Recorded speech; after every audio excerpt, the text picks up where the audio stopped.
Oh, And we are live, people.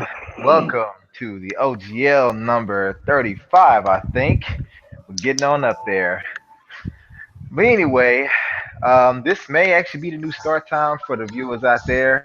But tonight's gonna be a special one, and no, it's not gonna be the troll cast you that I talked about, a few weeks ago. This is actually gonna be a OGL with a little bit of bullshit busting, courtesy of Mr. Red Fox here. But let me go ahead and introduce my lovely bastards here, starting with Double A. Hola. All right then. see. And Kadoshi. Well, this is Kanashi Abominita here to say that lions do not lose sleep over the opinions of sheep, especially those from California. Red Fox, please go. Damn it. Well, in the words of one of my favorite side characters who gets killed way too early, Sergeant Dokes from Dexter. Surprise, shit. surprise, motherfucker. Or like that damn meme that's going around the internet. Surprise, motherfucker. Some fries, Here's motherfucker. here's some fries, Blue eyes, motherfucker. motherfucker. I rise, motherfucker. And last but not least, we got Perry Fan. What up? This is Perry Fan, just a random citizen of the internet, ready here to talk. And And, some and let me bullshit, say, apparently. I do want to thank you for coming, man. I definitely do enjoy having you on here. But yeah, good shit all the time. Thanks for coming. And as always, I'm your host, Dr. Feelgoods. And now, to the viewers out there, what we were talking about in detail before we even went live was the whole Teen Titans thing, I believe, right? Mm-hmm. And DC effing up, and so we're going to continue that conversation, and it may bleed over to the other topics, but yeah, let's go ahead and continue that. Well, I've got one thing to say. I said before we went on air that DC's been messing up. Like they were at least the animation portion has been messing up. We all know that the cinematic portion is iffy, but the animated portion was hot like 5-6 years ago, and then it kind of went downhill over the last like 2 or 3 years because they did that Teen Titans Go, which is a travesty. Yeah, that's a travesty. But I think they might be getting it back because and the Killing Joke was a piece of shit. I'm sorry. I know some people were like, oh, that was like the Killing Joke was rated R for the sake of just being rated R because they so want to be dark and gritty. Yeah. But If I understand, if I understand right, there's a scene where Batman and Batgirl kind of just have sex on a rooftop for no reason. well, just like okay, like they have cartoon cussing and cartoon set. Like it's just it. Like okay, if you're gonna be R for a reason. Like the Don't be. Godfather's R for a reason. Okay, like there's shit that goes on in the Godfather where it's like you couldn't possibly do this unless this was rated R. But then there's like like they just added shit in the Killing Joke just to make it R. They're like, well, we need to embrace being gritty. But that wasn't what I was gonna say. The new Batman movie where they went and got they Adam got West. they got Adam West and Burt Ward. Oh my God, it is one of the best animated movies they've made. which one is that? I didn't hear I need to see that one. But yeah, if you're gonna, I saw it. You had to watch it at a Fathom special event, but I saw it because I'm a Marvel fanboy. I'm such a Marvel fanboy that I went to go see. I paid like $20 to go see this shit, and it was worth it because I'm gonna spoil it just a little bit. Just give you the general plot. I'm not gonna tell you the general plot. before you do, What? I gotta ask: did you say you were a Marvel fanboy and that's why you went to watch Batman, or what? I was saying that in irony. I'm such a Marvel fanboy that I went to go see a 1960. Basically, it's an animation based on the 1960s Batman. But I'm such a Marvel bitch. But anyway, the general plot is that the Batman's primary villains have teamed up in order to they figured out that they've created this virus that will turn Batman dark. Now this is 1960s Batman, so this is kind of weird. So basically, So basically, like they go to this space station and they hit Batman with the virus, and oh my god, the writing in this is so fucking awesome. It fucks him up and it turns him evil and dark. It has the normal, he punches someone and goes zap, pow, biff, but then it's like you hear crack and shit like that because he's he's about to fight the Riddler and the Joker. He pulls out these brass knuckles. He's like, this, to you, this is a space station. To me, it's an operating room.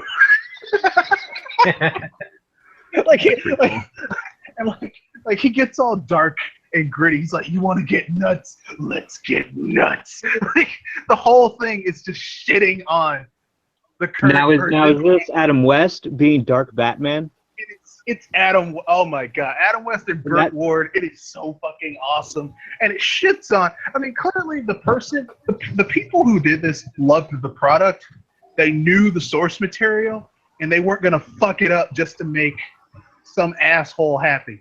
And so wait a minute. You said the movie's pretty good then? Pretty meta. Look, like I said in my post, it is the best fucking Batman movie I've seen all year. Oh, okay, I might check it out then. What's the art style like? Is it like more like their modern like animation art style, or did they go for like a kind of like 70s kind of like cell? The like art style is more modern, but Batman is modeled like it's the 60s Batman, so he looks like the 60s Batman, but it's more modern. It's not like stylized. Like, okay, you know how Batman the Brave and the Bold was essentially the 1960s Batman, but it was stylized to look more like. It's not stylized like that, but basically, like it looks like a modern animation film from DC, but Batman is styled like he is during the 1970s. So is this made by DC or is this made by? It's DC.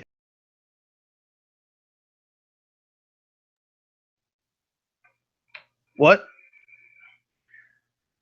You cut out. Never mind. What the hell happened? Kenoshi cut out.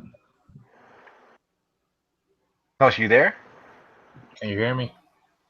Yeah, we can hear you. We can't hear Kenoshi. He just cut out. Yeah, something happened with him. Well, go ahead, go on.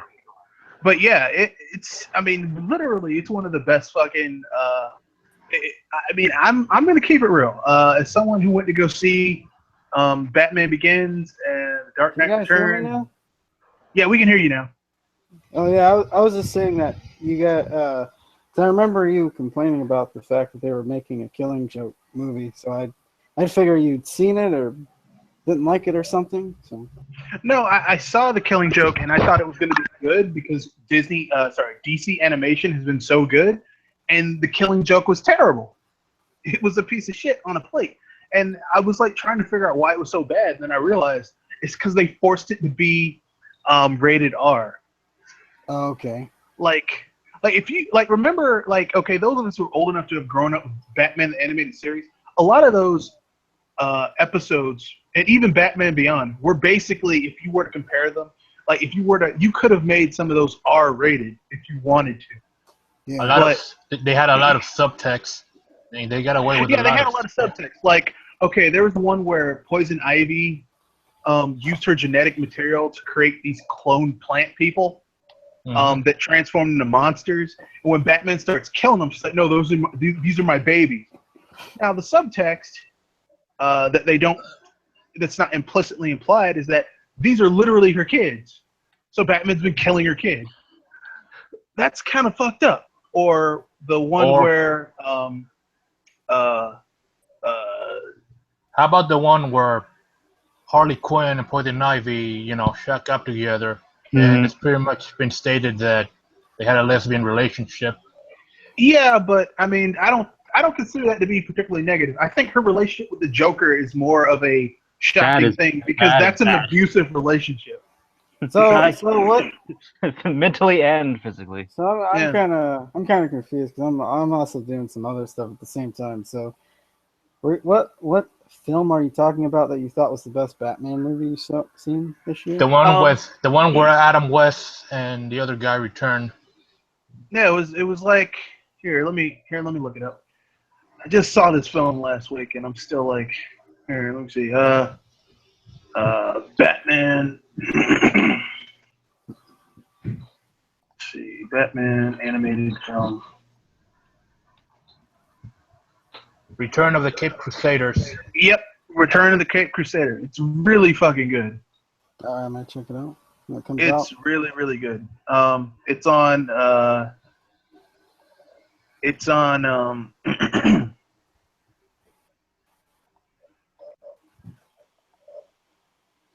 Netflix. Really? No, I didn't know it was on Netflix. No, I'm just guessing. It might in come to theaters? Netflix eventually. It might. Is it in theaters? Straight to DVD? It was a Fathom special event, so it basically was like $20 to see it. And not only did I go see it, I took two of my friends with me.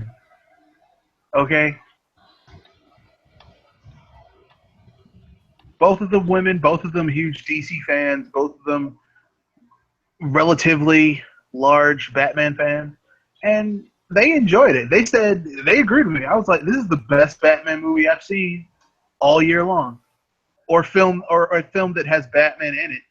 And this is the best use of Batman I've seen. And not only that, the writing for it's really good because clearly there is a group of people at DC that understand who Batman is and what he's supposed to be about. And just because when you really think about it, it's it's silly that there's a grown-ass man whose parents were killed, and instead of going to see a therapist and get over his trauma, he dresses up like a giant bat and beats up criminals. That's crazy. It isn't. It is. That is the mark of a crazy person. You know? If I'm gonna remember right, 1960s Batman, he kind of had like a phone straight to commissioner, and if something was too big for the police to handle, they would call him. Yep. I think that makes him by far the most quote unquote stable of the Batmen. Plus, everyone wanted to fuck him. Like everyone wanted to fuck Adam West's Batman. Like everybody, look, there was no Poison Ivy, but all three of the Catwomen, Eartha Kitt, Julie Newmar, the other one, all three of them wanted to fuck him. And look, I saw a picture of Adam West back in the day. I was like, yeah, shit, even some of the male villains probably want to fuck him. Wow. Look, listen. Okay, go watch Adam West back in his heyday when he was in that show. Be like, I can understand why. Because I mean, let's keep it real. Batman is totally into S&M. Because think about it, like in Batman: Brave and the Bold, when he's dealing with he and Green Arrow are tied up. Catwoman. He's like talking all this shit. He's like, look, could you just like Green Arrow's like, could you just knock her out so we can escape? Come on, man. He's like, wait a second. You two are flirting. You're totally flirting. Flirters. What the hell is wrong with you? Look, we're tied up to a giant thing. Then we're gonna die. You're sitting up here flirting. And I mean, considering the relationship he and Catwoman have, yeah, they are totally flirting. Wow. Yes. Well. So since you got your check from Marvel, has DC forgiven you? Have they given you a check too? And DC didn't give me shit. They didn't give me. They're giving me 3 films made by Zack Snyder. That's what they're giving me. Oh, I'm sorry, sir. I'm sorry. I feel kind of bad about that. Well, I don't want to bring you down by talking about the negative side of DC. But gaming related, have you guys heard any bullshit this week or last week? I try not to. I saw a really awesome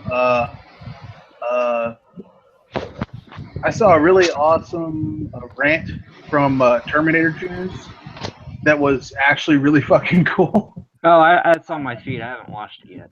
Yeah, is that the one from today or before? Today. I saw that It's one. another rant. It was actually really good. Don't spoil it. I wanna watch. What do you say? I'm not gonna spoil it for anyone who hasn't seen it yet. But what I will say is this: he makes some very valid observations that anyone with half a brain would have made, should have made months ago. Well, in other words, like for example, one of the things he mentioned, and I'm not going to spoil the whole thing for you. I think it's like 20 minutes long, maybe. But he says, like, one of the things that you hear people bragging about today is like, what the Xbox, One S has, it has 4K streaming. The PS4 Pro has 4K streaming. He's like, okay. He says, but almost every TV sold today, if not every, especially 4K televisions, are also smart TVs. He's like, so it's kind of redundant of you purchasing a system for 4K streaming when basically every 4K television is a smart TV, which means it supports 4K streaming. Who made this rant? Which leads to the counter argument. Well, not the counter argument. The side argument to that argument is that most people today don't have 4K TV. So even if it can stream 4K, if you don't have a 4K TV, it doesn't benefit you. It literally, it doesn't benefit you. And if you do have, let's say you do have 4K Blu-ray player or whatnot, and you have a 4K TV, you have a 4K TV. That TV has smart features, which means it can access apps that have 4K that have some 4K content, although very little. The internal shit is going to work better than the stuff that you're adding to it. Exactly. So in other words, is it smart? Is it smart at all to buy, let's say for example, a PS4 and brag about the fact that it has Netflix when you know damn well your TV has Netflix on it? Probably not. What doesn't have Netflix? Exactly. Well, everything has Netflix now. His point was in the video is people are using this as a buzzword and a reason to buy an Xbox One S or a PS4 Pro, saying, well, yeah, I can do my 4K streaming. Well, if you have a 4K TV, it's a smart TV. Mm-hmm. I haven't seen any 4K TV that's not a smart TV. He's right about that. Even I haven't found one, and I'm deep in the home theater and in audio. So, in addition to that, if the 4K TVs actually have decent processing, so the apps don't take a long time to load up like the lower end televisions. So you don't need a 4K streaming device when your TV already has a 4K, has apps that have 4K content. Yep. It's kind of in other words, it can't be redundant. It can't be something you brag about, because if you can afford a 4K TV, you already got 4K streaming. Yeah. But saying to yourself, I'm going to get an Xbox One S or a PS4 Pro because now I can stream video at 4K. If you got a 4K TV, you pretty much already been doing that. At least I hope you have. Yeah, but let's keep it real. Most of the people who are buying Xbox One S's and PS4s, Pros, for the 4K. Actually, with the PS4 Pro, it's not even 4K. It's HDR.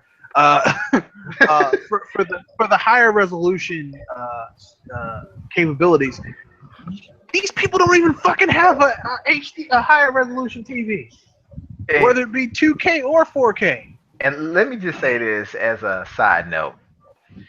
Now, those that have been watching the OGL, any of the podcasts that I've been in, I've said on countless podcasts, even when I rant, on a system, that I don't have a PS4 and Xbox One. I don't. I had no interest in buying them at the time, and in fact, I still don't. However, last week, I got myself an Xbox One S.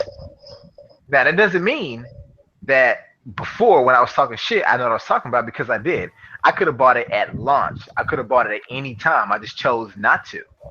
But at the exact same time, let me say this. Since I purchased my Xbox One S, I've still been playing my Wii U. In fact, I've been watching my wife play Paper Mario Color Splash. But the first thing I put on my Google Plus comment was, guess who went and bought a next-gen twin, but I did not buy it for the 4K. I literally bought it for the exclusive games, which there are not many, but Sunset Overdrive is not on PC. It's not. It may come to PC, but it's one of the few games that has not migrated to Windows 10. And if I want to play that game, I have to buy Xbox One S. Hey, how's Gears of War, by the way? Did you get a chance to play it? Well, the bundle I get did come with the digital version of it. I'm considering selling that.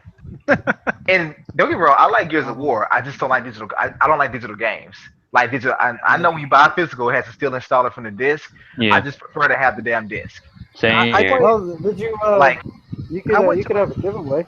You could do a giveaway. I went to my friend's house and I played about 4 hours of Gears of War 4, and the game is pretty. but it's more the same. But yeah, it's a prettier version of what has already been out all Yeah, through last it's gen. basically Gears of War 3 or Gears of War Judgment with with higher res and textures. That's basically all it is. And a few And new that I weapons. would say that's not necessarily a bad thing, but it's No, definitely not a good thing either. no. I mean, I'm gonna keep it real. Gears of War should have ended with 3, and they should have they either should have okay, we're gonna do spin it off into something completely new, or something, because that story. Same thing with Halo. Halo should have ended with 3. Yeah, and like my whole thing is, like I say, I bought it for exclusives. Yeah. So people may not believe me, but it's the honest truth. I bought an Xbox One mainly for the exclusive games, the games you can't really find anywhere else. Even the list of games I posted online, most of those, although they're third party, they're mainly exclusive to the system, or they may be on Windows 10. But as far as the console, it's on the Xbox One, Let me and ask you a that's why I got question. it. Are you getting? Have you played Sunset Overdrive yet? No, I have not played it yet, but I got the game for free 2 months ago on Games of Gold, and I still went online and got myself a physical copy. Because with the Xbox One and with the Xbox One, the games of gold, they are just like the PSN games. They are free and you can play them as long as you keep subscribing. The moment your membership lapses, you can't access those games even if you already downloaded them. But on the I Xbox thought there was a 360, big difference though. but and the 360 games of gold, even if you don't have live, you get to keep those games and access them for here on out. They changed it per They console. yeah, Okay. they changed it for the Xbox One. So that's why I got Sunset Overdrive when it came out free. This is before I even got an Xbox One. Because on the Xbox 360, when you go to the Games to Go menu, it will show you the Xbox One games and the 360 games. If you click on the Xbox One games, it'll say, hey, this will be waiting for you when you access your Xbox One. Keep in mind, I hadn't even bought one yet. So I have Sunset Overdrive, The Wolf Among Us, and like 3 or 4 of the games. The Crew. Some of these games I didn't even plan on buying, but it's like, well, shit, they're free. At least I can play them. They're glorified rentals. Yeah. But I didn't want my Sunset Overdrive to not be accessible one day when I decide that, you know what, I don't want to pay for Xbox Live anymore because I don't pay for it consistently anyway. I pay for it when I'm in the mood to game on a Microsoft console. That's it. Yeah, that basically that was one of the things that basically made me say fuck Microsoft, was the whole Xbox Live, Xbox Silver. 'Cause people forget that when Xbox Live first began, there were 2 tiers. There was Silver and Gold, and Silver basically had all this shit that was it was like the half-ass version of Gold. And then Gold was the premium version that had all the stuff that was you had already paid for if you had these services, but it was behind a paywall with Gold. Yeah, like for example, back in the 7th gen, before Microsoft made the change, on the Xbox 360, you could not access Hulu, Netflix, and other Oh apps yeah, without yep, having Gold. yep. And then this went on for about a good maybe 5 years of the console's lifespan, 5 to 6 years, while it was free on the PS3. Well, then Microsoft finally changed it and made it to where you can access the apps. But I think you still cannot download or play any demos if you're just a silver. You have to be a gold member. And that's, I mean, I always felt I was oh man, it's like you guys are trying to fuck me. And look, I'm like Marcellus Wallace from Pulp Fiction. There's only one person gets to fuck me, and it don't look like you, Microsoft. You don't look like her at all. So, But see, the reason I brought that up though is because I know some people out there are probably going to be like, "Oh, look at him! He's contradicting himself. He's always talking about the Wii U, but yet he bought an Xbox One." I've owned all the consoles every generation. That's not going to change. Just like I still plan on getting a PS4, but probably when it's around $200. 150 to 200. Just like I got myself a PS3, I got it for 150. And it came with 2 AAA games and a 250 gig hard drive. So yes, that's much cheaper than a 60 gig at $600. Yep. Sorry. Yep. So I'm just smart about it. I The mean, I did the Xbox same One thing S for myself with the 350 PS3. and a free game, I can deal with that. Yeah. And I got 6 other free games I got with Games Ago. I can deal with that. Yeah. I did the same thing with the PS3. I basically with the PS3, I was like, look, when it came out, like there was no way in hell I was paying $600 for that shit when it first came out. Exactly. I And I waited. had the money. I still waited. No, for me, I was basically living with like 6 roommates on Capitol Hill. I was not making that much money. But even when I had the money, I'm like $600. You can kiss my ass. You know, like, I mean, like, that's too expensive for a console. Like, I know, I know gaming is not a cheap hobby. Even though, I mean, it's an easier hobby to get into than some other more expensive hobbies, but it's not like dirt cheap. If you want dirt cheap hobby, take up reading because the library is free. Mm-hmm. You know. But I got the system. I'm happy with it for the most part, even though I have not played much on it. But even still, I'm content, and I don't feel like I really wasted my money. But there are people out there that when they say they buy these systems for one reason or another, I never hear the reason being games. Even the ones that do mention games, they mention games last. It's like they say, "Oh yeah, I'm getting a PS4. Getting it for because it's more powerful and it has 4K and it does this, does that. Oh yeah, and a game for this game." It's like, well, why would the games last? Well, If this because is a games console, it should be first. well, I mean, let's keep it real. A lot of these people have bought into the bullshit hype.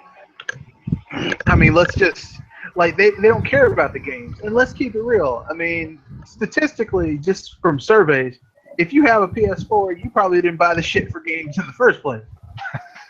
That's so sad. it's sad. I mean, this is why when I hear people say, "Man, gaming has never been better," what the? No. And Hell, even back during the Atari age, when gaming was just a console and a cartridge, or a console and a disc, that's when gaming was good. Now you have these multi-use media centers that also just happen to play games. I was talking to Liger recently over the phone.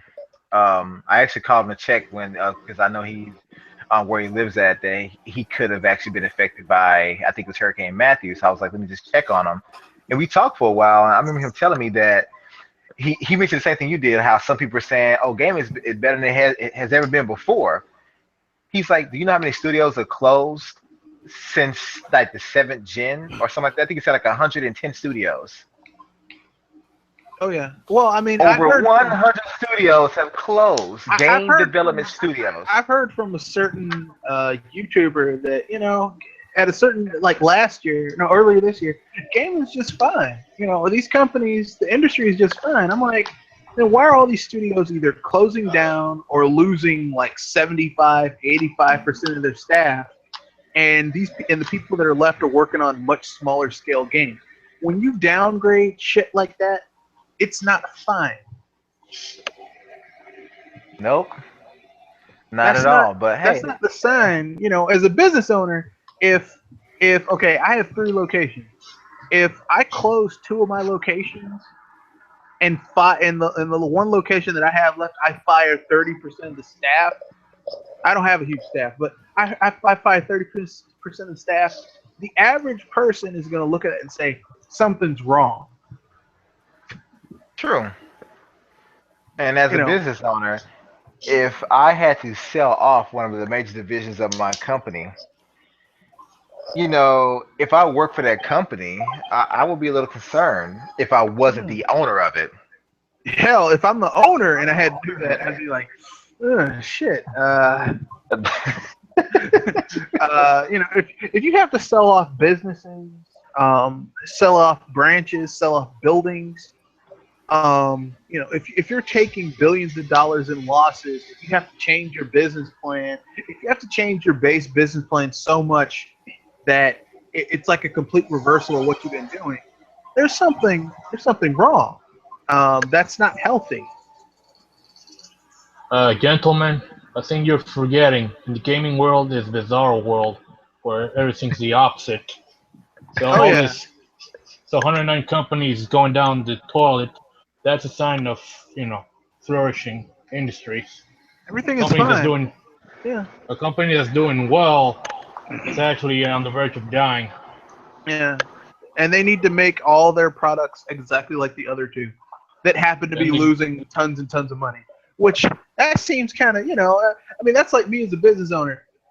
Two guys across the city have filed for bankruptcy. I need to be like them. I'm solvent, but fuck that. I want to be like them. I want to be in the red all over the place. Hey, another thing that's pissed me off as of late. I hate to bring this up. I mean, I rarely do, but it's still just out of hand. But what is with these NX rumors and it being called the Nintendo Duo? Poor Liger. yeah, poor. Oh my god! You know what it is? These people are so fucking salty for some information. They're like a crackhead trying to get their fix. Come on, man, give me some money. People are just ultra salty about the Wii U. That's the problem. But here's the thing. Don't be salty about it. It's not an Xbox One or PlayStation 4. Don't be salty about it. Just play the games. I mean, even Liger put it out there. He says, what other major publisher has dropped 6 games so far this year? None. Single publisher. None. Well, they're not on the holiday, and they're not going up against Call of Duty, so they're already failures. So you can't brag about them during the holiday season. That doesn't count because the PlayStation 4 and Xbox One have third party. Yeah. Even though third party games have been going down in quality since the middle of the 7th gen. Speaking of going down in quality, has anybody read that Amy Henning's article about AAA games? Yeah. I saw it. I didn't read it yet, but I plan to. Can you give us the gist? It just says they work like Chinese slave children, by what it sounds. What it sounds like. 80-hour weeks. Well, dude, I read the article. The biggest example of that is Assassin's Creed Unity having over 800 programmers, and the game was still broken as shit. Yeah. Six studios across 4 continents. 3 or 4, yeah. And it still was a broken piece of shit. Like, that is... I mean... Like, you have too many hands in the pot. That's the thing. You have way too many hands in the pot. Well, too many untalented, dirty cooks who don't know how to cook spoiling the pot. So. That's not really that they don't know how to program. It's just that they're given. You have too many disparate. You have too many different parts You have too many different parts that are made differently, and you try to put them together, and they're not going to work. It's like back in the day when automobiles were first created, they were made everything was handmade, and like one piece at a time. So basically, if games were like that, this would be like Assassin's Creed Unity was like each of those parts were made in 6 different craftsmen. Each craftsman did different specifications that was right for their end of the work. Like this is a crankshaft, this is an engine block, this is the wheel, this is an axle, this is the powertrain. But all the parts are made differently, different composition, different shapes, and they don't fit quite together. And then they go to the central factory where you got to put that shit together, and someone's actually got to force it to work. And that's why Assassin's Creed Unity was just a broken piece. It's still a broken piece of shit to this day. Be nice. Be nice. Look, man, I don't need to be nice for telling the truth. It's still that game is still like there's still bugs where people are falling through the floors, or the city will spawn from if you go from point A to point B, and like you'll see a dude with his face melting off, look like a horror from hell in PC. But that's Ubisoft. Well, the thing about coding is like an orchestra. You got to make sure all the parts are, you got to. It's got to sing. There's got to be some kind of harmony. But no, harmony, the whole thing falls apart. To me, what has happened over the course of a couple of generations is this. I think the last time we even had this happening at a decent rate, or I would say at least half the time, was probably about the 6th gen. But they used to do in-house, severe, time-consuming quality control back in the day. Well, sometimes it wasn't in-house. They would always they probably ship it out sometimes. Yeah, sometimes. But still, that would still be quality. Yeah. It was still quality. It was still quality. Yeah. They did it for a while, but nowadays they just simply call that beta testing, and it's public. They want you, the customer, to buy a game. This is what they want you to do, and it happens, I would say, 7 times out of 10. They want you to buy a game and beta test it, and then when it comes out to be broken, they don't refund you. They'll just say, well, give us some time, we'll patch it up, and the patches are 5, 10, 15 gigabytes. Or here's the other official way they do it.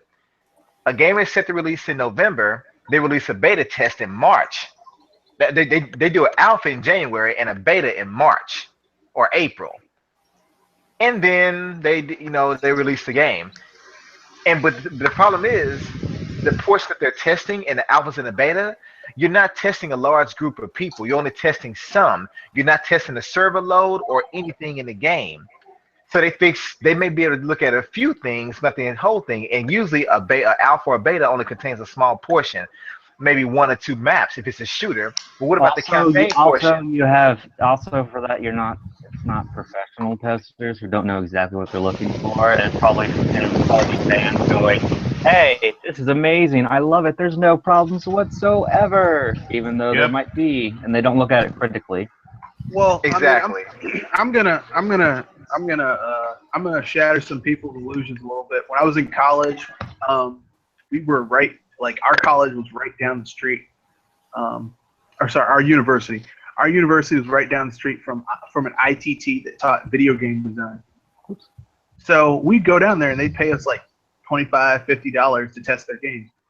Testing is one of the most boring fucking things you can. Oh yeah, I remember watching something on G4 back in the day. Like they were talking about what you have to go through to test a video game. Sometimes you have to play a single mission 6, 7, 8, 9 times in a row to make sure the bugs are right. You also gotta type in what bug, type in the bug. You gotta keep track. You look for bugs, and here's the thing: if you find a bug, you then have to go back and keep on and see if you can recreate that bug multiple times. So if you found a bug, see what kind of bug it is. Can it be recreatable? Does it happen only once? Can anyone come across that kind of thing? If it's bad enough, you have to replay it like 20, 30, 40, 50. I had a friend of mine who they had a bug, a game-breaking bug, and he had to see if he could recreate it. They made him play that damn thing 100 times. I mean, video game testing is not what people think it is. They're like, oh no, that's gonna be so awesome. Yeah, okay. Yeah, it's not fun. It's work, everybody. It's actual work. Yep. And it pays peanuts. Why are you breaking people's hopes and dreams, people? But you do get to play games. It's so awesome. You do get to play games. All right. If that's what you want to believe, go right on ahead. Have fun. Apparently these days you don't have to do testing, especially with the PC Master Race. They just completed themselves. Yeah, no, man, that's Bethesda. That's Bethesda. We released this game, and you guys fixed it for us. Let's be real. You paid us. You paid us full market price, plus for the season pass, so $90 to fix our broken game. We're so that stupid. is straight. But they're fans. That's what the fans are supposed to do. Yeah, that's why I so hate. I mean, and here's the thing: I'm a Bethesda fan, but I hate how they do that. That is such a douchey thing to do to somebody. And they've been doing this since the beginning, all the way back in the 80s and 90s. Well, actually, no. In the 80s, in the actually in the 90s, what Bethesda would do in the 90s when they started their Elder Scrolls series was that the game would come out and it would be broken because just the scale of the game. The game's that large, even back then, there's going to be bugs.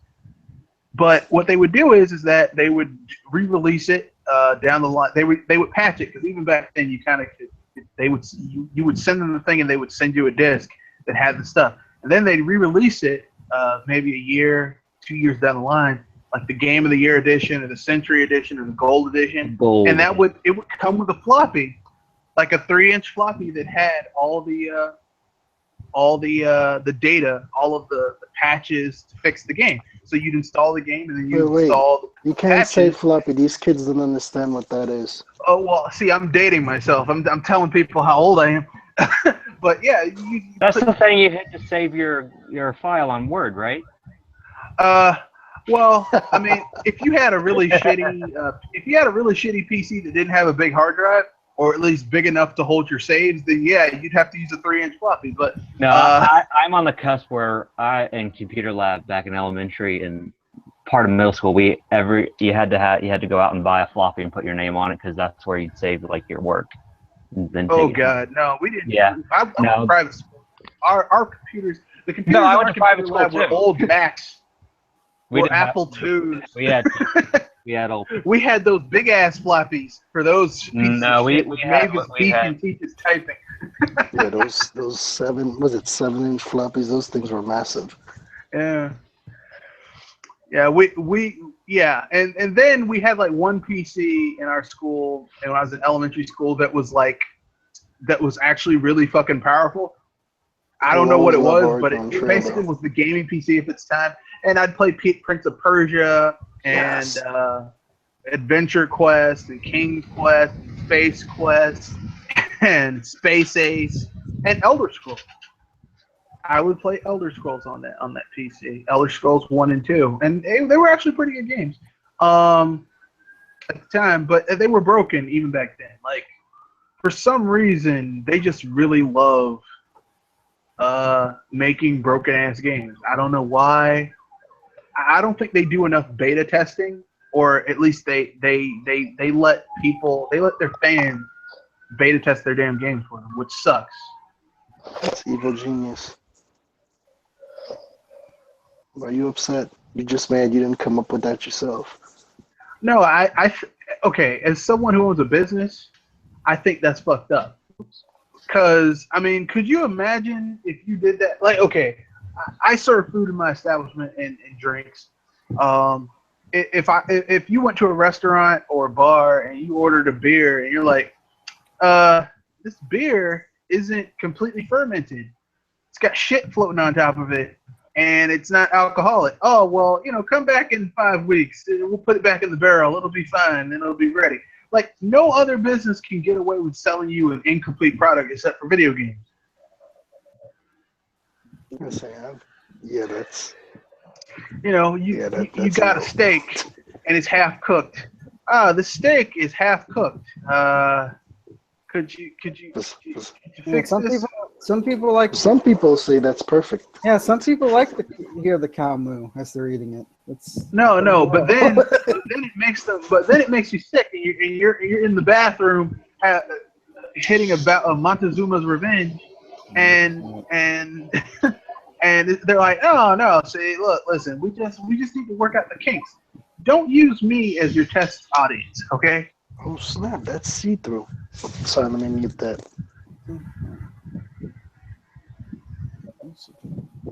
Are you buying a pair of panties? Oh.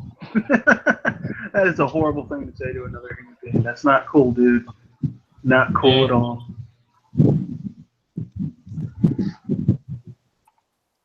Listen, just because I'm in Victoria's Secrets, no, I'm just playing.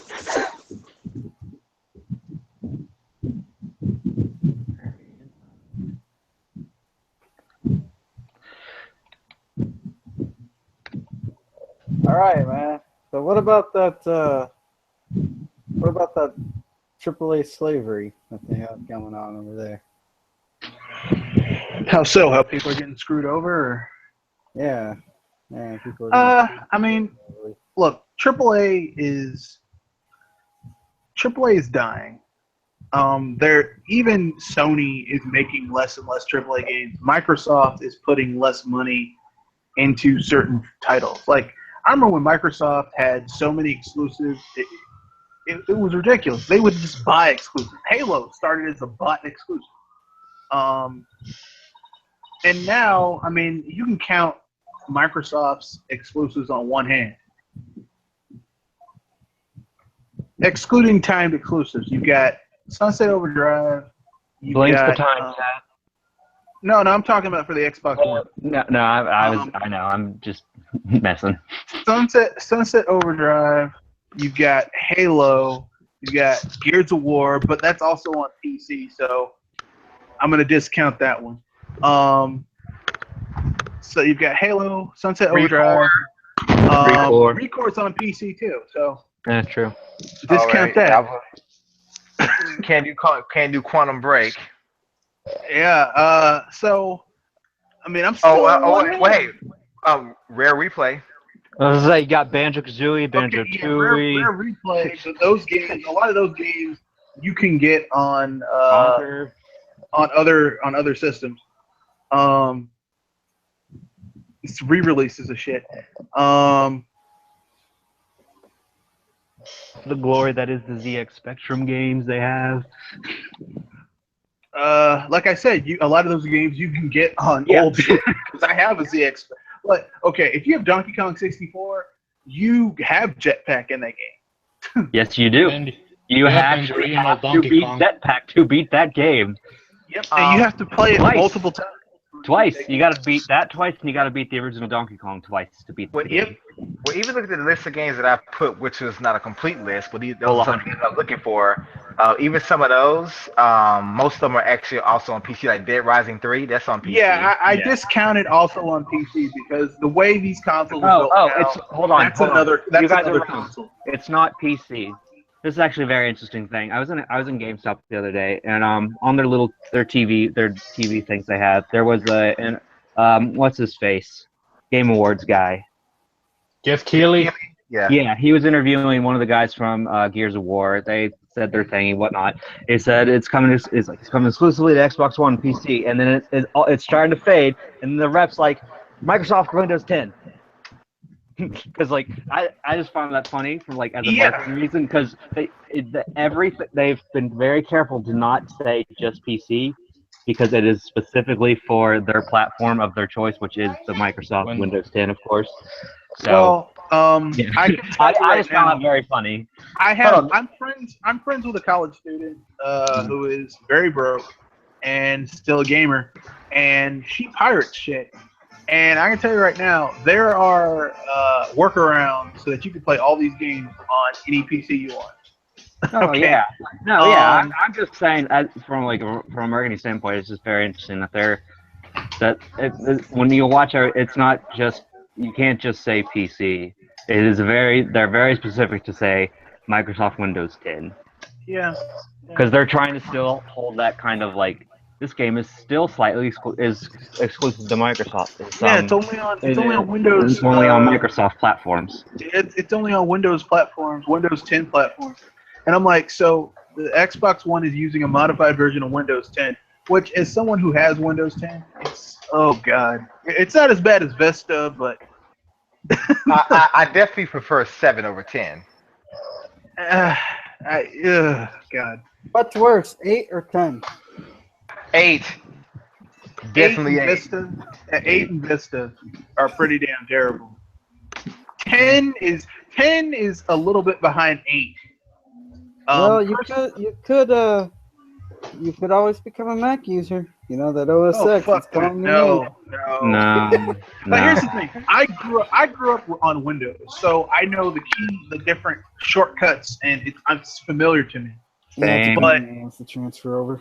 Windows, and here's the thing: in school, all we had were Macs, and so like I understand the idiosyncrasies of a Mac, but I don't know. All the people I know who were really into Mac, they're so fucking pretentious. I'm like, I don't want to be that guy. It's like, I'm really good at editing video because I have a Mac. So, motherfucker, I can edit video too. Shit. Windows 10 Movie Maker, biatch.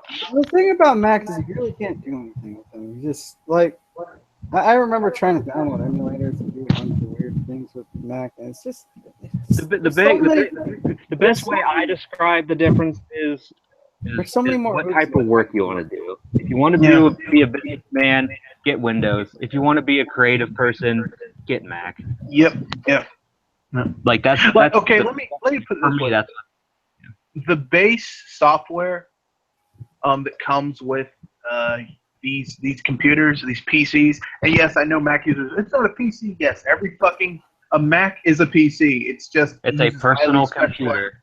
Yeah, it uses a highly specialized front end that goes with a highly specialized back end. But basically, Macs, the software on a Mac is of a higher quality than what you get on a PC. It has more bells and whistles. Like Mac's movie editing software and movie software is better than Windows Movie Maker. But that's why your shit on a Mac is more expensive because there's more upkeep costs with Mac shit than there is with Windows shit. Which if that's what you want to spend it on. Apple's just very proprietary. Yeah, and it's very proprietary. Ecosystem. Yeah, it's very proprietary. Like some of the Mac things, like if you want to use like a bootleg, charger for your Mac, you're pretty much fucked because it's they're very expensive. Even the bootleg ones are very expensive because it's so. That's why I don't like iPhones, because the charger I use for my Samsung, I can use for my tablet, I can use on my PC, I can use for my PS4 controllers, I can use it for a lot of things. Yeah, because it's standardized, but not so with Mac. But I mean, I'm not gonna shit on Mac all night. But it's too easy to shit on Mac. but I won't because I know a lot of people. There are people that I'm acquainted with that swear by Mac. So, God bless you guys. Enjoy your Macintoshes. I remember playing Oregon Trail on my Mac. Oregon Trail. Just so that I could shoot things, because really that's what people play Oregon Trail. That and naming your characters cuss words, so when they died, they'd have a cuss word for their name, like shithead died here. What, you didn't like naming like your family and friends and then watching them all die of dysentery? No, just cuss words. I use cuss words. Shithead, dumbass. Spelled D-U-M-A-S, so it was really Dumas, but Dumas. Dumbass.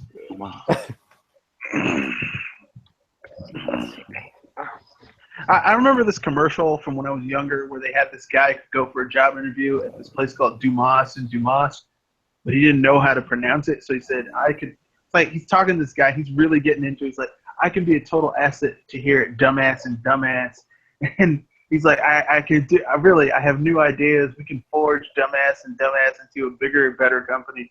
And the guy leans over and he's like, it's pronounced Dumas. And the guy walks out. Like, this guy gets a look on his face like, I know I'm not going to get this fucking job. And he walks out and the guy sees him out and he's like, oh man, what a dumbass.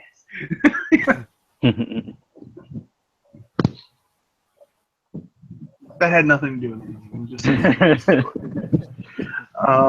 yeah. Tangent, it's a tangent. Yeah. But anyway. So anyone play any good games lately? Nope. No, I actually haven't playing that. I'm playing that Super Mario RPG Armageddon. Yeah, you almost sold it to me until you told me Kingdom Hearts characters, and I was like, never mind. I was like, I won't be playing that shit. I downloaded. You did get to fight characters like Terra and Megas. Well, there's also a version where there's also previous versions where the Kingdom Hearts character isn't in it. The It's too late version now. with the family. I'm juggling 3 damn games right now. Like, okay, I've Yeah. got Mafia 3, I've got Dragon Quest 7, which I beat the main game, but now I'm doing the end game content, which is time consuming, and I've been playing Shadow Warrior 2. So, on top of studying for my tests for my classes and running a business, so yeah, my time has been monopolized a little bit lately. Yeah, the thing about this game is like, I like it because you get like new spells and new abilities. So it's not just So it's a total overhaul. version. Yeah, it's not just the harder version of.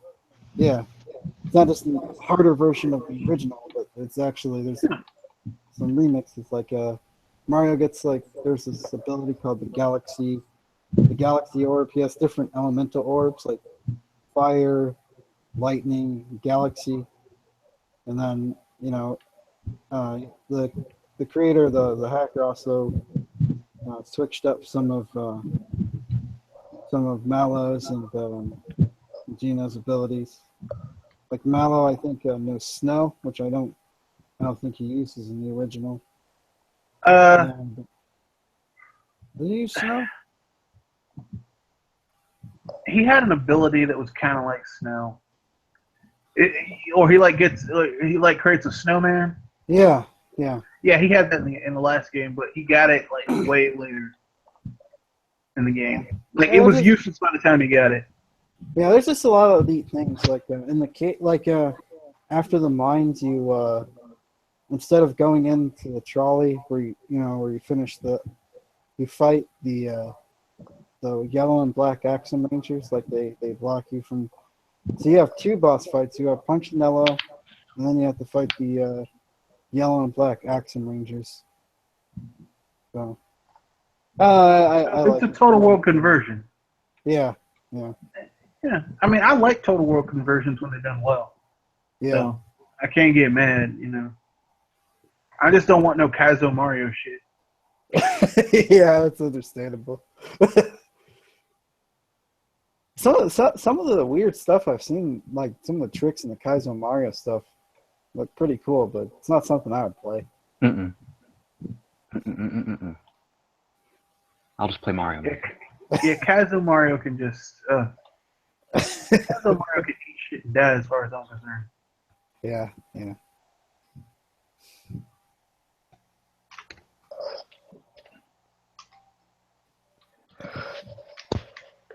No, I downloaded that Goroman 3D whatever Monsters Adventure that came out today.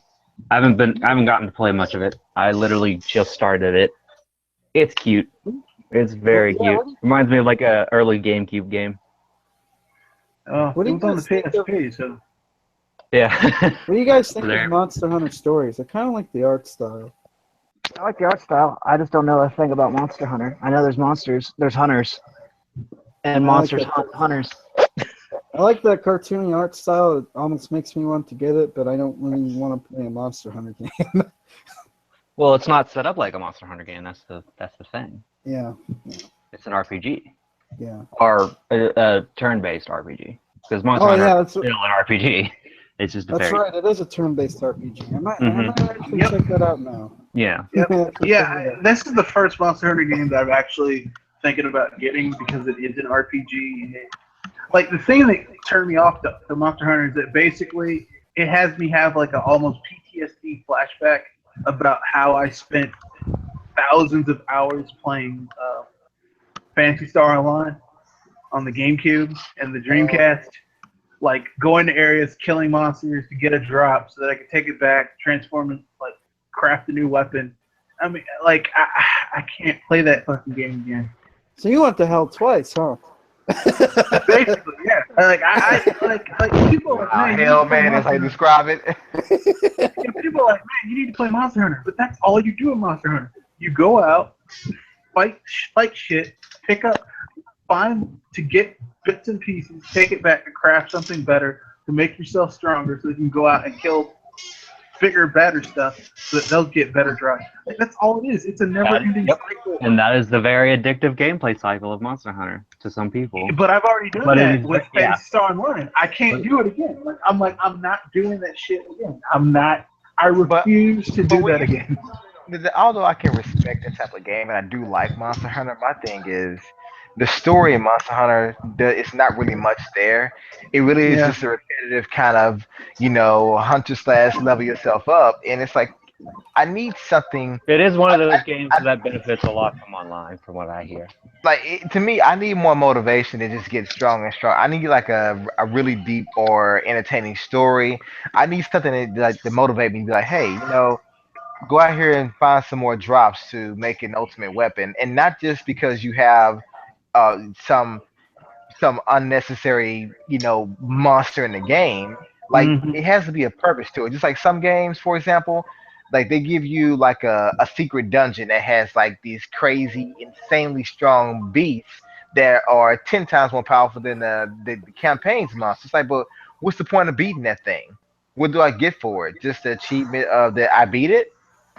I'm not gonna spend 300 hours mining equipment just to beat that one damn thing. That's why I picked up, and that's why I really like The Witcher 3, is that it has monsters and kind of like real, well, not real monsters, but monsters based off like real like culture and stuff from like our world. And it does have a story, and there is a lot of purpose, and you can grind for better equipment and try and find better drops and stuff, which I really like. And like some monsters are really tough, and you can beat the monster and you get whatever it has on it, and sometimes it's got in a chest with like very unique armor that you can like craft or wear and look badass. And there is a story, which I found interesting. And there's relationships you can build and stuff. The first time I played The Witcher 3 and played it through and beat it, I was like, wow, this is a great game. And I recently, using the season pass, I got all the I went to Good Old Games and I just re-downloaded the Game of the Year edition because they let you do that if you have the season pass. So I was like, I don't feel like adding all these different, trying to download all this shit. I'm just gonna do that. And I started a new thing, but I'm using a trainer now, and it's so much better with the trainer. What's the trainer? Yes. What's the trainer do? It lets you cheat. It lets you basically make yourself invincible and give you all the gold you want. It's so much fun. You can max out your fucking weight limit, you fucking lucky bastard. Yeah, you can carry all. You can spawn in any enemy if you want to fight it and gain XP. So they built the cheat. So they built a cheat engine within the game. No. Trainers are external front end, let you interact with the code of the game so that you can enable cheat. That's how you see all those like Grand Theft Auto. Like, hey, let's pop in. Like, okay, I'm gonna pop in this plane. Pop, I'm gonna pop on a monkey suit. Pop, I'm a monkey now. That's like that pull down thing. That's a trainer. Yeah. Now I have no problem. Like, I know some people are like, oh man, it's terrible. I'm like, look, okay. My rule of thumb is this: first time I play a game, I don't use trainer. Second time I play a game, third time, if it's on PC, fuck it. Yeah. I'm gonna be cheap. Like, the only good thing about Tales of Symphonia on PC is that you can use a trainer. It's like I can have revenge on all those enemies that would kick my ass until I'd grind and figure out how to beat them. Trainer, it's like, hey, I'm killing all of you. All of you are gonna die. No. And also, which just has really good DLC. Yeah. Good value for half of it was free. And the other half was substantial. It had a Splatoon model, like there was a missions, skins, outfits, armor, weapons for just put out for free for monthly. Yeah, and here comes our first big expansion, which is just an expansion of the main world, but here's a new story and a new character, and here's all these new weapons and stuff. And then here's our second expansion, which is a whole new world with weapons and armor and characters and story. Yeah, it's one of the few third-party developed games out there that actually didn't rip off or shit on the customer. Yeah, because I think mainly it was the developers had most of the control, even though it is published by Warner Brothers. I think they tried to maintain most of the control there when it came to distribution and all that. I have to say, I wish 2K Games and BioWare and a few others would have done the same thing. Like, That's weird because I was playing Mafia 3, and aside from 30 frames per second lock, it's actually a pretty good game. Not too buggy. They actually but listen what you just said. It's not too buggy. Like, we shouldn't even have to say such statements. You really think about it. I mean, this could be just the signs of the time, but I mean, for open world games, there's just going to be a certain level of lack of stability. Just a certain level. The only open world games that I've played that didn't have game breaking bugs in them, or like just bugs in general. 2 games, and ironically they're both Nintendo titles. Xenoblade Chronicles and Xenoblade Chronicles X are the only 2 games that I've played where it's like it's not game breaking, shit isn't falling apart. But Okay. Mm-hmm. But it has pop-in, so it's bad. yeah, but Dragon Quest VII has pop-in, but that is not me from playing that game. But you know what's funny is I noticed the same pop-in technique used there with Breath of the Wild, where if in X, if you notice the things that don't pop in are like the little stations where you can rest and like big points of interest, which I find very interesting. Like all these little things about the details and the trees and stuff that makes it look pretty, that's actually not important. We're going to make so that you can see this one thing from very far away and that it doesn't pop in because it's an important thing. And they did the same thing in Zelda with the towers. You can see a tower halfway across all the way across the entire map, but everything else is going to pop in because like it's just a tree and like for like aesthetically. And so, which I just found interesting, which I think really does point out that they're using some kind of modified engine of it. But you know what though? You know what other game is very pathetic? That it had another cheap feature that I hadn't seen since the 64 days. One of these games out there is a killer app. It has fog to hide its limitations. The Order 1886. First of all, how dare you call that a killer app? The Order 1886 is a damn demo. Okay? It's a demo. It's a launch demo that was delayed 8 months because that game should have launched with the PS4. That should not have been the Order 1886 should have been a damn packing game. Like you could have gotten the Order 1886 or NAC bundle. That should have been what that shit was about. That is I mean, sadly, like there are people who paid full price for that damn game. Yeah, but to me, an 8th gen game that has fog. Like, dude, that's like a 6th gen feature. It was actually quite popular back then. 5th gen. But yeah, 5th gen. I felt like I was playing Turok again. You son of a bitch. I love Turok, but that was 3 gens ago. No, that was 3 gens ago. I mean, this people like the PS4 is the most powerful system on the market right now in the 8th gen. And yet it's using shit from the N64 age. Congratulations. I think the only other game I know that has fog in it that came out maybe like sometime during the 8th gen was Lego City Undercover: The Chase Begins on 3DS. But because of technical limitations, I kind of understand. It's a prequel to Lego City Undercover on the Wii U. Mm-hmm. Other than that, it's like that's a handheld game, so I get it. But you got a game on the most powerful console of the 8th generation and probably ever, according to most people, and it has fog. But it's foggy London town. Right? It's in London, right? Is that the thing? Yeah, but that wasn't it's foggy London steampunk town. So there's even... Yeah, but the reason that game had that wasn't because it was aesthetically going for a certain aesthetic.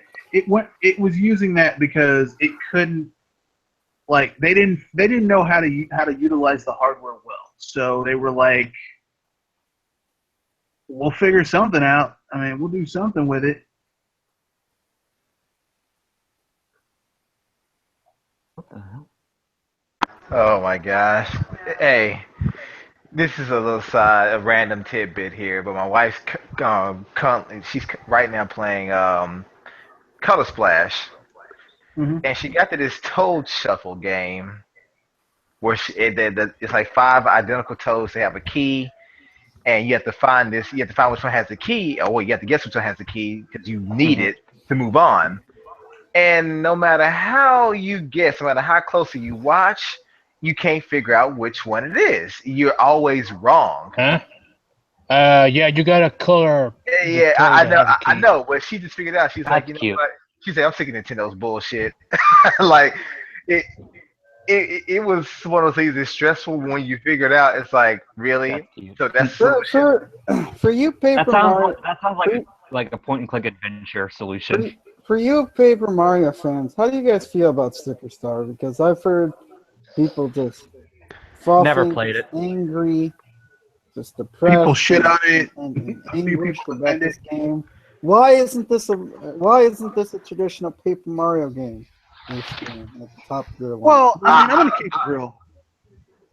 As someone who has all of them, Sticker Star. The reason people don't like Sticker Star is because it was too casualized. It was too casualized. Like, people are saying, well, Color Splash is casual. Color Splash is not nearly as casual as Sticker Star was, which was very casualized. For example, Sticker Star, there were no time to attacks. There were no there was no perfect blocks, perfect counters. Like, it basically was so casualized that it was just barely kind of recognizable as being a Paper Mario game in terms of the combat system or anything like that. Color Splash is less. It's not nearly as casual as that.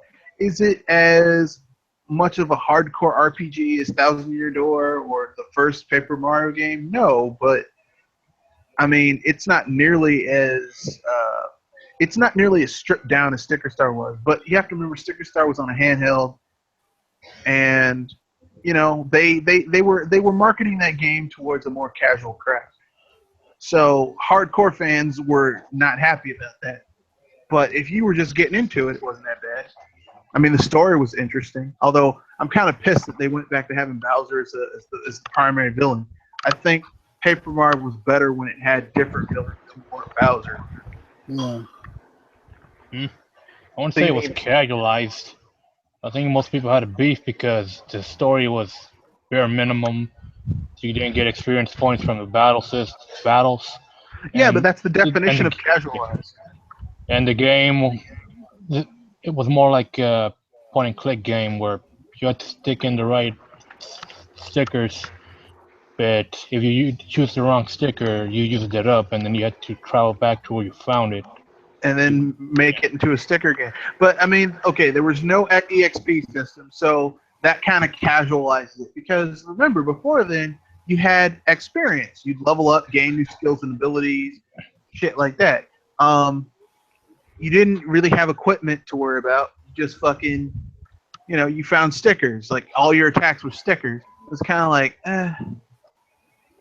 I mean, I can understand why fans of the hardcore Paper Mario experience would be like, man, fuck this game. Do I agree with it? Not particularly, but I can understand why. I mean, I was one of those people who was like, you know what, this is one of the worst Paper Mario games ever, but then I had to remember something very important. It's also the highest selling Paper Mario game. So... And the thing is, now, you can say two things about that. It could be that it's the highest selling because, after the 1,000 Year Door, things like that, the hype out there made people think that the next one's going to be great, even though it's on a handheld, it's going to be an extension of that. But then Nintendo says, all right, then, well, they love Thousand Year Door, so let's make this. And then fans are like, well, shit, I was expecting something along those lines, and this is what you gave me. I'm pissed off. It wasn't Can't- after Thousand Year Door, though. It was after But- Super Paper Mario. I mean, but Yeah. at the same time, people are expecting it to still have the lineage of those other games that came before Yeah. that they liked, and it's kind of like, for example, here's a better analogy, at least a more down to earth one. But let's say an artist releases their first album, and their first album they put all their heart and soul, blood and sweat into it, and it's a great album. Every song is nice. You're gonna automatically go out and pre-order their next album because the first one was so great. But then the next album comes out, everyone goes and buys it, but it's a piece of crap. They already got your money. But Or I'll take it a step further. It's an R&B artist, and you buy his first two albums because he's an R&B artist. His third album comes out in fucking country music with an accordion, and that's basically what it felt like to go from. Because I mean, Super Paper Mario is like a spin-off of Paper Mario. It's not really a Paper Mario game, but like you're going from Paper Mario 64 to Thousand Year Door to Sticker Star, and it's like two R&B albums and then one with yeah, they're both using music, they're both using instruments, and it even has the same artist, but the music is not what it was in the other two albums. So it's like, well, fuck this. But apparently, it's the highest selling one. Now, personally, I think the reason it's the highest selling is partially it is kind of a more casual game, but also because it was on the 3DS. So, I mean, But it was at the beginning of the 3DS, not later. yeah, but even then, I mean, that's still like the 3DS had a very not at the absolute beginning, but I mean, it was like 2 or 3 years into the 3DS's life cycle when it was starting to have that massive jump in sales. So, I mean, they, it was a combination of it appealed to a larger audience, also because it was on a platform that had a larger install base at the time. well, I can say this: after all the hate, after all the bullshit, hating the game before they even release a demo of it, demo for you to even play, almost every reviewer is giving this game what, 8 or above. I think the lowest score is a 7. Yeah. So, wow. And you know what people are applauding the most in this game? They don't really have too many drawbacks about, the battle system, although they prefer the one at Thousand Year Door, more RPG-ish. And this is more in line with Sticker Star, with the cards. But Yep. they did say that the writing and the story is fun and disingenuous. Because basically, just like Nintendo did with, I forget what the other game it was, but they're basically attacking themselves in a sense.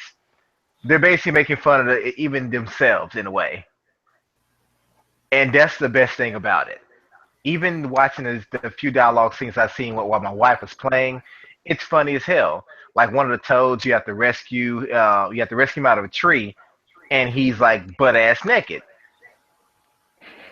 And it actually spells it like Nekkid. He says I'm naked, so could you find my clothes? You find his shoes and his pants and shit, and then you think you found everything. He says, I still feel slightly naked. And so you go find his damn vest, and he's up here bragging. And he's up here bragging, talking about my splendiferous superpower vest. And the paint can's like, you mean your damn vest? Just your vest, right? It's nothing but a vest. Nothing special about it. But this dude's talking shit like he's like the world's best superhero. And then he said my double whammy, whammy underwear. He says, you mean just 2 pair of drawers? Like he actually just puts it out there. I mean, the writing in Paper Mario has always been really good. Like even on the Super Paper Mario, the writing was really good. One of my favorite moments in the game is early on when you get to the island and like these Shy Guys are like sucking the ink from these toads, and some of them are running away. And one of them gets like, he screams horrifically like he's being murdered. Which, I mean, considering the ink is basically their blood, he is being murdered. and he's like, ah! Like, my God, this is horrible. Wow. Someone save that man. Wow, it sounds like I'm farther into the game than you guys, and I had a 2-day break. I mean, where I didn't play it. Trust me, it gets more bizarre and entertaining as it goes on. There's a scene that rivals the runaway guys from Earthbound. I'll just leave it at that. I've only played like I said, man, I'm balancing like 3 games at the same time, and these are kind of hefty games. So, like, I'll probably finish Paper Mario before Christmas. Well, damn, before Christmas. Well, I mean, you have to remember, I'm playing. I'm trying to end game Dragon Quest VII. I've put 70 hours into that thus far. I'm playing Mafia 3. I'm trying to 100% that. Plus, I got Shadow Warrior too. So, I mean, these are all games. Plus, I'm probably going to be playing Skyrim, the HD edition, the remastered edition, because I got it for free because I have the Legendary edition. So what you're saying is that you play games more than you talk about them. Well, I talk a lot about games, but I play them just as much as I talk about them. Shit, Because there are some YouTubers out there, they can talk all this shit about games, but they hardly ever play them. And then you like when they say some shit on YouTube videos, it's like, hold on, so you didn't know how to get past that part, or I guess you didn't go this far to see this. I can tell you obviously didn't play the game. Yeah. No, this shit's like, I can tell you didn't play this game because what you just said makes no goddamn sense for anyone who actually played that game. You, sir, are full of shit. I can tell you though, man. Even from just watching my wife play, I think she played like 12 hours today, thus far. And that's no small feat, of course, but she loves it. And I would say that I even told her she didn't know when I got it for her, but this is like her first RPG, so to speak. And when I told her, I said, well, congratulations, you just actually played your first RPG. And it wouldn't surprise me if you started playing other RPGs. I said, like, the games I've been playing as of late, like Tokyo Mirage and Xenoblade, I said, those are RPGs. And since she likes this, I can see her kind of getting into those. Although they're more complex or played differently, still, any turn-based RPG is similar to Paper Mario.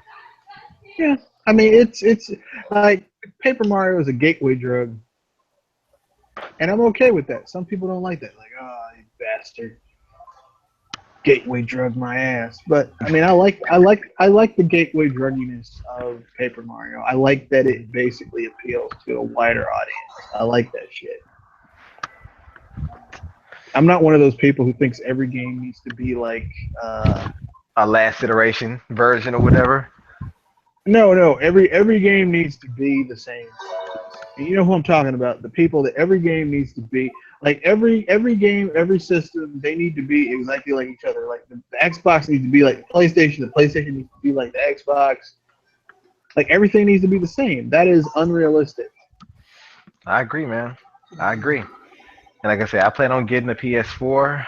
Probably getting just a 1 terabyte version this Christmas. It wouldn't. More likely, it would not be the Pro, unless it's just my choice. Because with these installs, and I posted this about a week or so ago, with these install sizes, I needed 1 terabyte. And what I've learned, and this is surprising to me, there are not that many 1 terabyte options for the PS4. Almost all their bundles are 500 gigabyte. And to me, it's like, I mean, that makes no sense. Whereas the Xbox One has had 1 terabyte options since like the first year in. Well, you know why that is, right? What? They want to push. They want you to buy the most expensive version, so it'll make them more money. Shit, with these install sizes, I made sure to give myself at least a 1 terabyte. I did want the 2, but I was like, I'll deal with the 1. The 1 actually comes with a free game. Whether or not I may not want that free game, I'll take Gears of War over Madden any damn day. I'd take anything over Madden. In my opinion, like Madden is still shit compared to 2K. Tecmo. No, Tecmo Bowl, man. Tecmo. Like I can still play Tecmo Bowl, but Madden, I'm like, fuck this. I'm done. Well, hell, does anyone else have any other topics they want to bring up before we close out? I do. Go right ahead.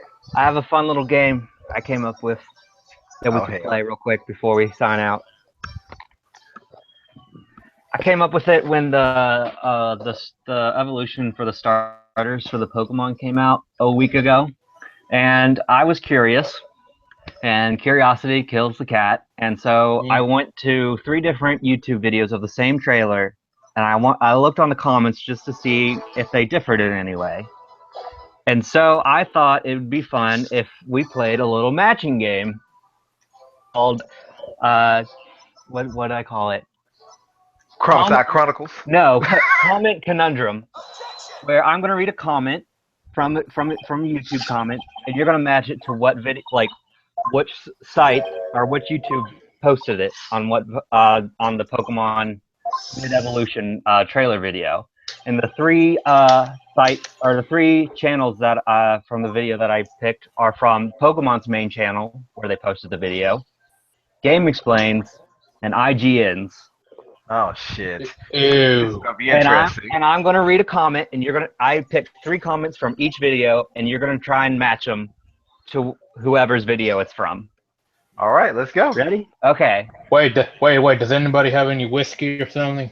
Oh my god! These will get you drunk enough. No one's taking any shots. Boo. Here's the first one. The anime ruined Greninja. Rip. I'm gonna say IGN. Okay. Anyone else have an idea? Our guests? I'm gonna say YouTube. Damn. That is not a correct guess. Okay, then I was wrong. You were wrong. I'm okay with being wrong. Okay. Well, it was Game Explain, is where that's from. Oh God. Idiots. Here's a one to follow up it. What's an Ash Greninja? I'm gonna say IGN. Okay. You're just gonna say IGN for all these, aren't you? No, I'm not. You can't spell ignorance without IGN. I'm gonna say Game Explain for that one. That sounds like something that they would say. Some totally. Now remember, these are people who would watch these videos and comment on them, not the actual videos themselves. Is what you're gonna try and have to think here. And so the commenter is what's an Ash Greninja? Oh my god, yeah, I'm thinking about IGN because what I've learned with IGN over the years, most of the idiots even comment on videos or podcasts of the IGN, editors and stuff like that, the writers. Typically, they don't even know shit about the franchise they're commenting on. Okay.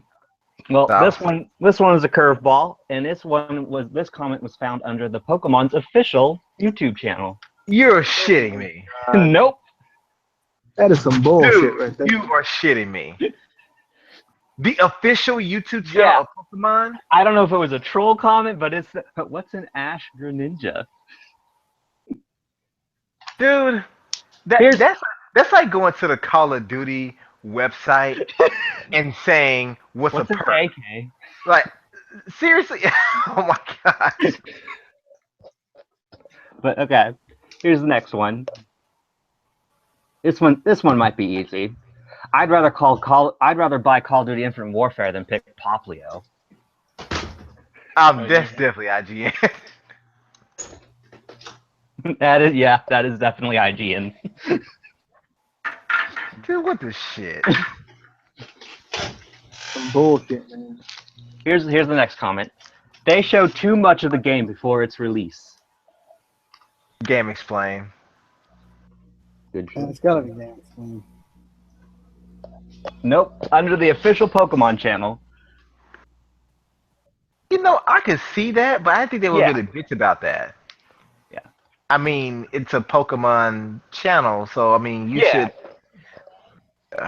This more could be examples. someone who was just on YouTube one day, saw the videos, like, oh, click it. But they do show a lot, though. I will say that. But you can skip it if you want. But that's all Game Explain does. It's like they're like, this is the ending of this game. Like, man, the game hasn't even been out yet for like more than like a day. They're like, here's the ending. I'm like, fuck the game. They don't just spoil the game. They also shit on it beforehand, and then they also post a bunch of, rumors of what or tie into it. Yeah. Game Wow. Explain has Like, fallen Francis off. is- It has fallen from grace. Okay, here we go. They had Grace? Oh They wow. here's the next comment. They added a lot of useless stuff, but my Pokemon still can't follow me. Pokemon channel? Pokemon That sounds channel. like that sounds like the actual Pokemon channel. IGN. Oh, What okay. the shit, dude?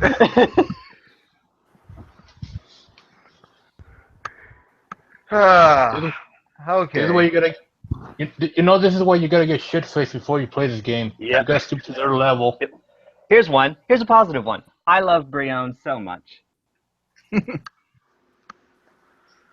Which is the second evolution of Poplio, which everyone is shitting on. I don't know. I might. I'm gonna say if Game I get Explain. this game, I might just get that Pokemon just so that I can kick people's ass with it, talk shit. Like, yeah, you got your ass kicked by a clown, bitch. A joker, if you will. I'll say Game Explain on that one. I'm just gonna guess. Well, the only positive comment that I found was under the Pokemon channel. Well, that makes sense. Yep. IGN is mostly negative. Mm-hmm. So is Game Explain these days. Mm-hmm. Here's the last one. We'll do this last granddaddy one. This one should be easy.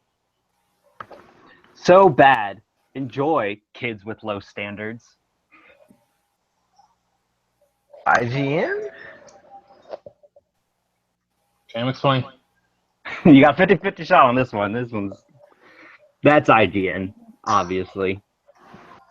Because everyone's an adult over there. No kids allowed. They're so adult, they shit on everything. And here's a little bonus comment I found while scrolling through the IGN comments. And someone pointed this out, and this is perfect. Here's a bonus comment. Comments on the video by the Pokemon Company. This is so great. I can't wait for the game. These designs are beautiful. Comments on the IGN video. These are Pokemon, only Gen 1 Pokemon. They ran out of ideas. What the hell, And man? that person is perfect because that is exactly how I feel. It's just I just find it very fun to go like if like Nintendo or like any game company releases like a trailer video, just go to different videos of the same thing and just find out like what different people think and I just find that a very interesting kind of like analytical sort of way. You can really tell a lot from a person's audience. Yeah. It's just gotten really bad today because I don't know. It's like people today enjoy talking about games but not buying or playing them. And what they do buy them, they don't play them. Or they And- play them for a short period of time and then quit, stop playing it. Yeah, exactly.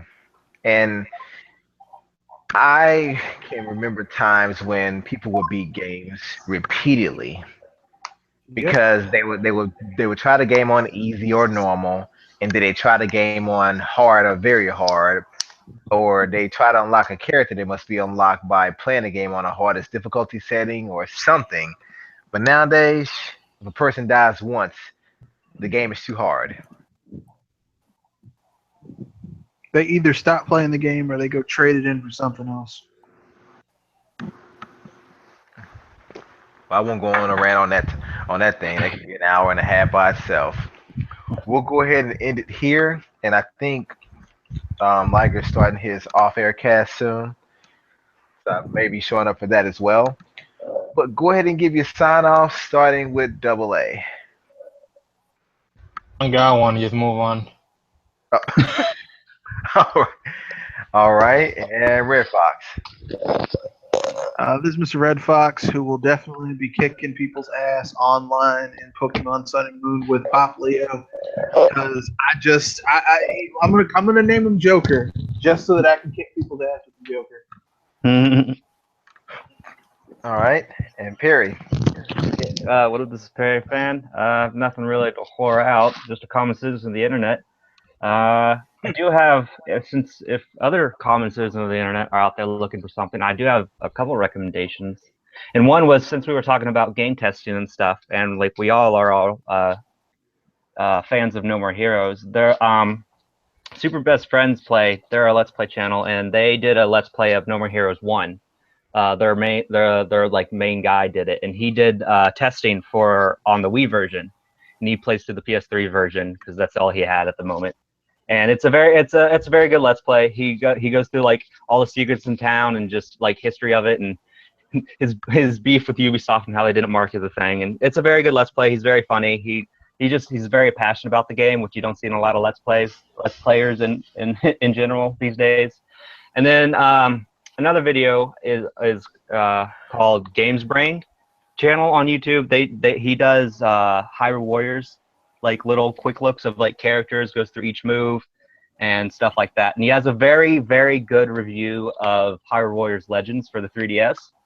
Whereas everyone's like, it's not that good. He actually goes through and talks about everything that's new, anything they've added, and like really goes through it. It's the most in-depth review of that game I've seen. And so if you're on the edge or don't know what to think of that game, or like if it even adds anything, I'd say check that out. But other than that, I'm on Twitter, Tumblr, Facebook, all that. PerryFan74. This was a fun cast. All right. Yeah. And Kenoshi. Hello, this is Kanashi Abominito. Here to say glad to be on another cast and stay away from OJ. So I gotta say. Dude, do you have to? I'm Dr. Feelgood. Thank you for tuning in. And be on the lookout next week for number 36. It may actually be the troll cast if things go right. And as I always say, keep it gaming, you bastards.